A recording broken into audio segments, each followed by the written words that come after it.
Hi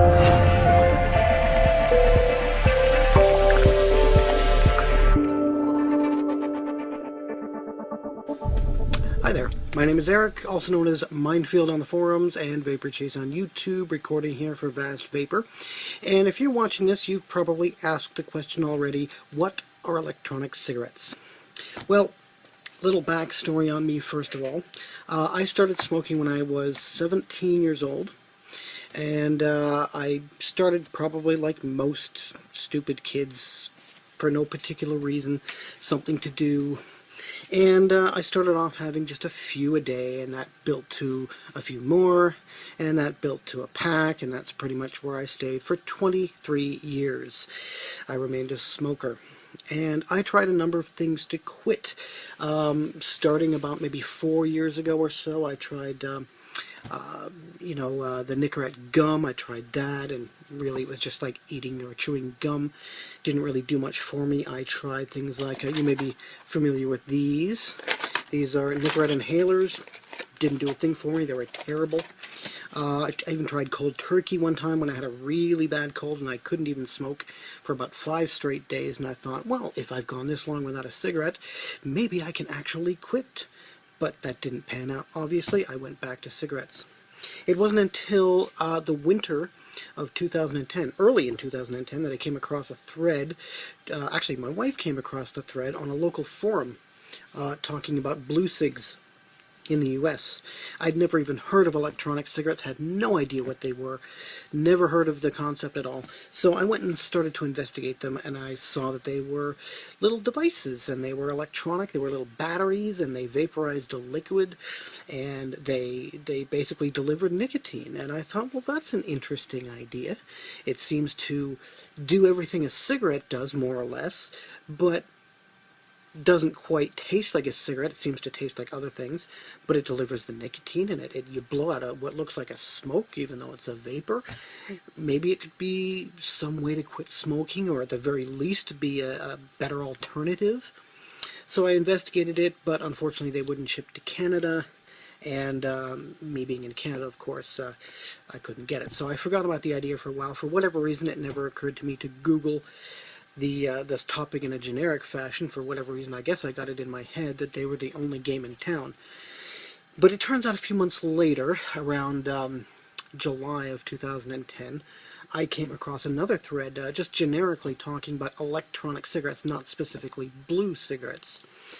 And that got me to Googling, and I then spent about a good solid week just researching everything. I wanted to know everything about this, what it is and different types and the terminology and everything like that, because I knew nothing. I was absolutely ignorant 100%. So I needed to know, because I thought this had promise. This was something that did something other products like this and like the nicotine gum and all that could not do, which was to mimic everything about a cigarette, from the look and feel to what looks like smoke when you blow it out, everything. And also try to find local vendors if I could, to see if I could buy something in my country. And eventually I found everything that I needed, and I basically took the plunge. I ended up getting something like this. In fact, this very electronic cigarette right here, this is the one I bought. And this is still working to this day. It still functions. And I'll get to that in a bit. But I took the plunge, and as soon as I got it home on a Friday, I put it all together, I put some liquid in the cartridge, and I took my first vape, which is the term that we use to describe what we're doing when we use an electronic cigarette, because you exhale vapor, you inhale and exhale vapor, as opposed to smoke. So rather than smoking, it's called vaping. So I had my first vape, and my experience was basically, well, after I coughed a few times because I wasn't used to inhaling vapor, I took a few more puffs and I realized it feels like a cigarette. I get that thump in the top of my chest, in my lungs, that kind of contraction feeling in my lungs that I get when I inhale the smoke from a cigarette, which I later learned was generally caused by the nicotine, causing contractions in your esophagus. And it was doing the same thing. So I was getting that throat hit. That's what we call it, is a throat hit. And that was my main concern. I knew it was probably going to taste something like a cigarette because I got some tobacco flavored e-liquid, which we'll get to later. But the feeling was there. That was the important part to me, is it had to feel like a cigarette, and it did. And instantly I thought to myself, this could work. This could really work. And here I am today, still vaping, not smoking, haven't had a smoke in a long time. And the answer to that question is yes, it worked. It worked so well, I quit literally the moment I picked up an electronic cigarette. I had no desire for a cigarette, for a traditional tobacco cigarette, after I had my first vape. That's how good it was for me. Not everybody can quit that easily. A lot of people can. I was one of them, fortunately. I had no difficulties, and it was just fantastic. And it's just gotten better since then. So, what is an electronic cigarette? Well, a lot of you may have seen something like this. This is, this happens to be a Blaze. It's a very simple device. This is based on the standards of a very early electronic cigarette from years ago. They came on the scene in North America probably around 2006, 2007, and they've been picking up in popularity since then. But this is probably the most elementary example of an electronic cigarette. And essentially, it is two parts. This is the battery. And it has a couple of components here. On the front here, you've got what looks like a kind of simulated ash. It's actually just a plastic cap. Underneath here is an LED that lights up when you activate it. You've got your threads in here. This is where you connect your cartridges, or what they're called is cartomizers, and I'll explain that in a minute. These contain your coil, which is, they have an electronic coil in here, just some heat wire, the same kind of heat wire you would find in your toaster, for example, although smaller. It contains a heat wire that is wrapped around what amounts to a wick. It's a glass fiber wick which is designed to withstand a very high temperature. And around the coil and the wick is some filler material. It's a polyfill material. And that polyfill material is separated from the coil and the wick by what's called a sock. It's a glass fiber sock, and it fits right around the coil so that the coil doesn't burn the polyfill material. The inside of these cartomizers looks pretty much like this here. This has liquid in it, so it's kind of brown. In fact, let me show you a brand new cartomizer here. I'll just take one out of the pack so you can see what a brand new fresh one looks like. This is how they generally come in a package. They come individually wrapped. They have what we would affectionately call a condom, or a cap, on each end. And you just slip off the caps off of either end. And I'm just going to take one end off here. These ends are sometimes removable, but on the ones you buy from truck stops or gas stations or mall kiosks, they may have a hard end like this one I have here, which can't be removed.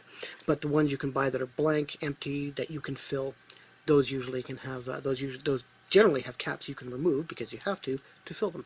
But this is what the inside of one looks like.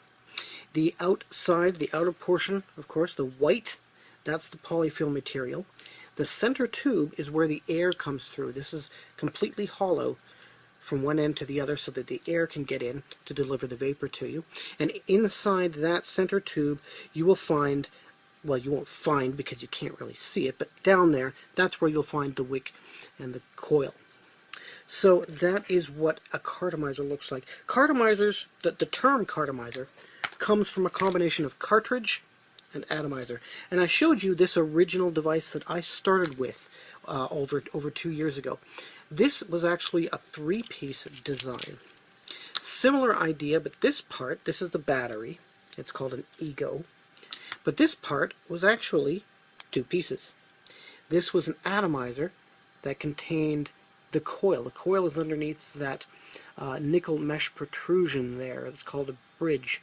Underneath that you'll find, well, you won't find again because it's obscured by that bridge, but underneath there is the coil that vaporizes the liquid, and the cartridge contained a filler material that you dropped liquid in here, you attached it to the atomizer, and you attached the atomizer to a battery, and the atomizer would heat up when you activated the battery like that. The atomizer would heat up, and the liquid would come down from the filler inside the cartridge to that nickel mesh bridge, which would deliver it to the coil. A cartomizer is a combination of an atomizer and a cartridge. It's all built into one unit, so you don't have to fill the cartridge and, expect the cartridge to deliver the juice to the atomizer. It's all in one unit, and the cartridge is kind of technically wrapped around the entire coil. And the way it works is simple with most of these. The battery itself is an automatic, and it works on pressure. It has a pressure switch inside the battery so that when you start to take a drag as you would off of a normal cigarette, it activates the battery, begins to vaporize the liquid inside of here, and delivers the vapor to your mouth, which you then inhale.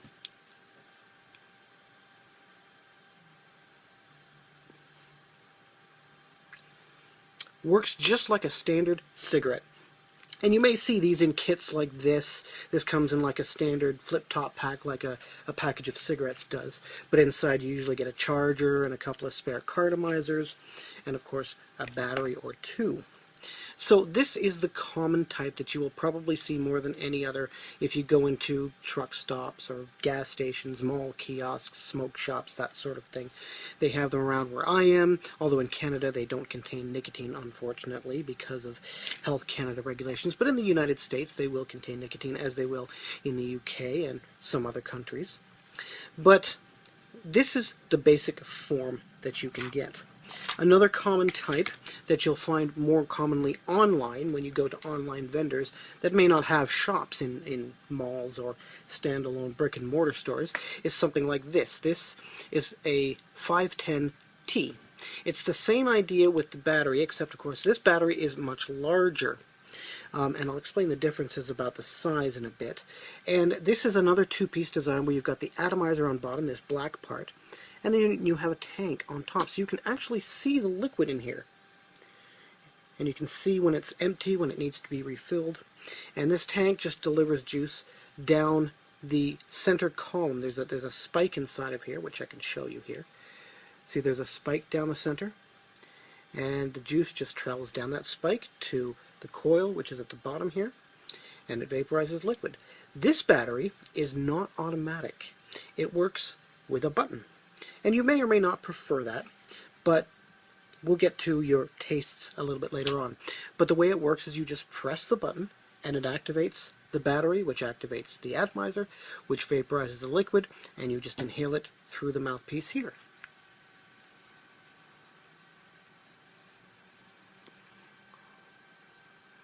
Same idea, but you don't have to deal with the polyfill inside of here. Some people don't mind it, some people are very sensitive, or I guess what they would call super tasters, and they can kind of taste the influence that the polyfill has on the flavor of the liquid. So some people prefer these tank systems. Something else you might find in a larger style is something like this. This is an Ego T. It's the same kind of idea with the tank system, but it has larger tanks and a larger atomizer down here. This is actually called an iMist, but it's the same idea. You've got your tank, you've got your atomizer, and you've got your battery. And of course, this one is also manual, and it works in much the same way.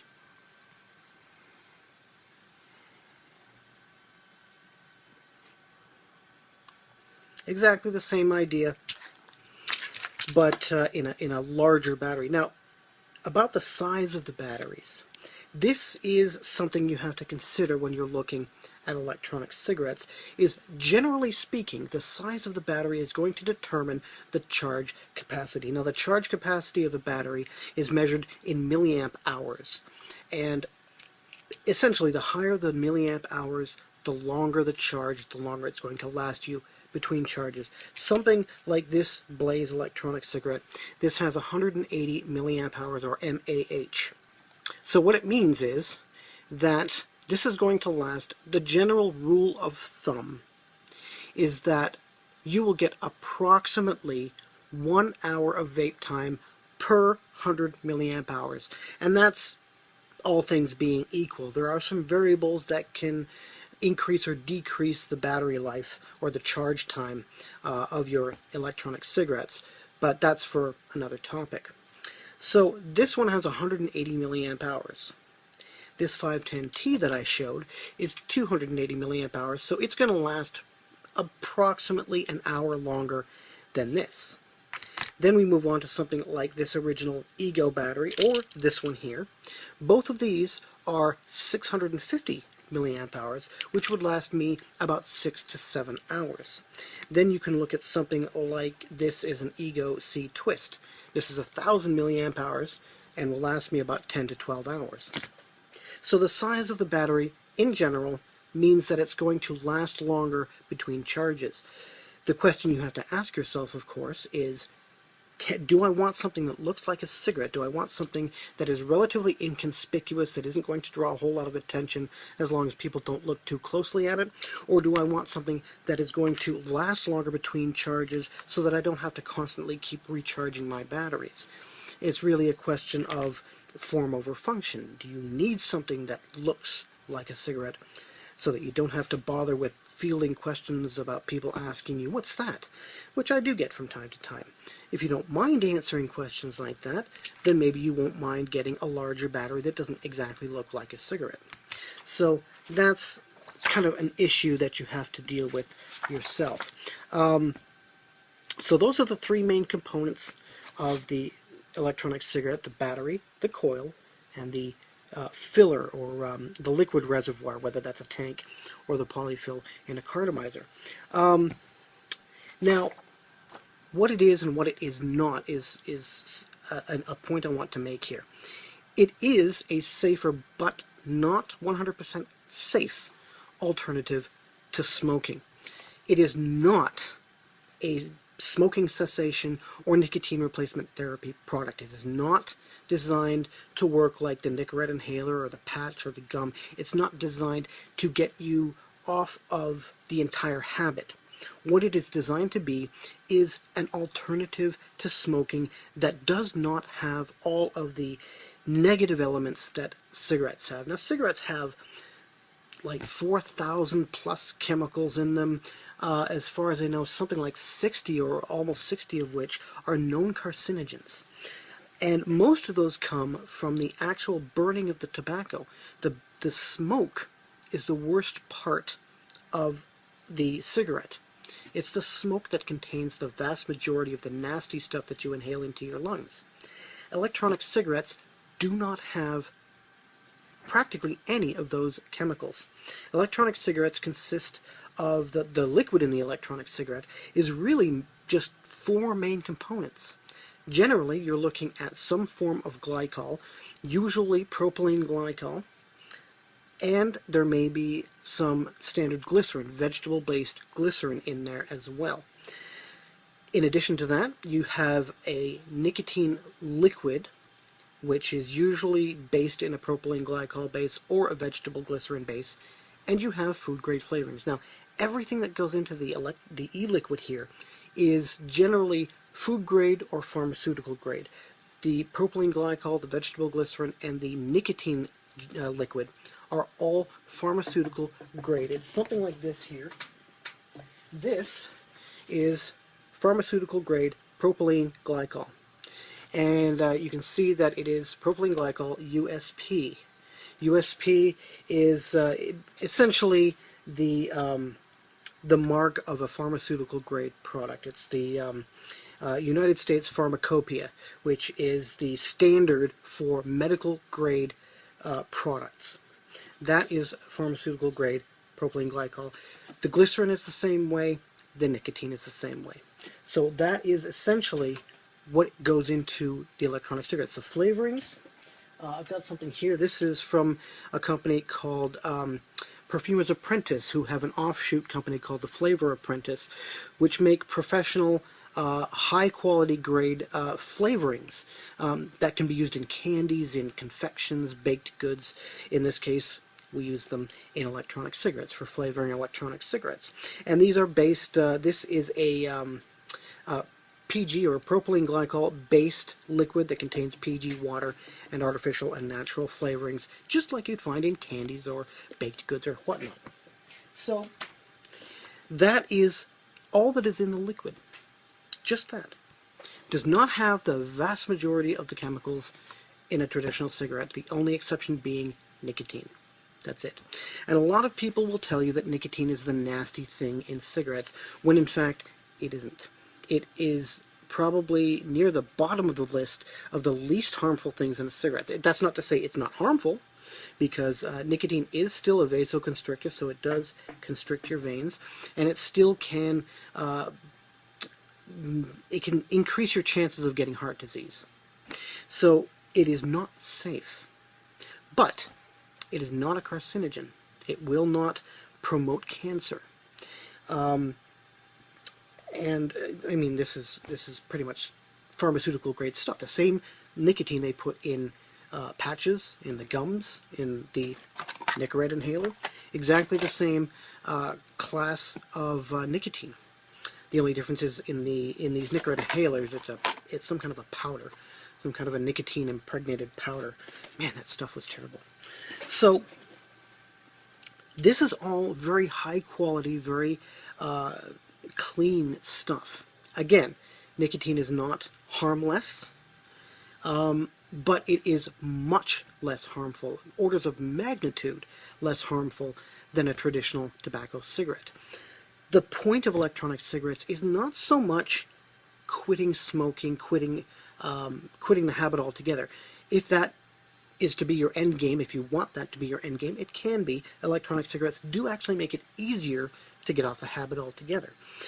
But you don't have to, because the risk has been greatly reduced, and that is the key right here. These are about risk reduction, not necessarily elimination, but reduction, making the habit less damaging to your body. That's what it's really all about here. Now there's one aspect I want to talk about, because this can be a problem for some people. There is something in, or a group of somethings in traditional tobacco cigarettes called whole tobacco alkaloids. These are in part some of the things that cause damage to you, but they also serve other functions. One of the whole tobacco alkaloids, a minor tobacco alkaloid called anatabine, has a function that is what they call a monoamine oxidase inhibitor, an MAOI, known better to you and me as an antidepressant. And MAOIs are often prescribed by doctors to treat depression. MAOIs have an effect on the brain. What they do is essentially induces a mild sense of euphoria. And that in and of itself, in the context of a cigarette, these alkaloids are essentially inhaled and consumed and absorbed by the body through the burning of traditional tobacco cigarettes. And the whole tobacco alkaloids, and in particular this anatabine minor alkaloid, when administered to the body through a cigarette, it creates this sense of euphoria, and in and of itself, this kind of creates a link in your brain that associates cigarettes with this reward of a sense of euphoria. What makes it worse is that the co-administration of these monoamine oxidase inhibitors, these antidepressants, with nicotine increases the addictive property of nicotine itself, because nicotine also acts as it induces a sense of euphoria in the brain. So that sense of euphoria is intensified by the presence of the antidepressant in the cigarette, and together it intensifies the addictive properties of tobacco cigarettes. MAOIs, or specifically whole tobacco alkaloids, are not present in e-liquid. These e-liquids do not contain those whole tobacco alkaloids. For most people, this is not going to be a problem. You're not even going to notice that they're gone.